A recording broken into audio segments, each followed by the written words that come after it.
এক গ্রাম রাতে খুব শান্ত থাকত, কিন্তু কয়েকদিন ধরে পাহাড়ের পাশে অদ্ভুত নীল আলো দেখা যাচ্ছিল। আলো কখনো জ্বলতো, কখনো নিভে যেত। গ্রামের মানুষ ভয় পেল। তারা ভাবল এটা ভূতের আলো।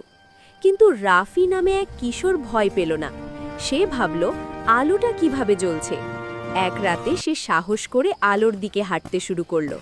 চারপাশ নিস্তব্ধ, দূরে শুধু নীল আলো। পাহাড়ের কাছে গিয়ে রাফি দেখল একটা পুরনো গুহার ভেতর থেকে আলো আসছে।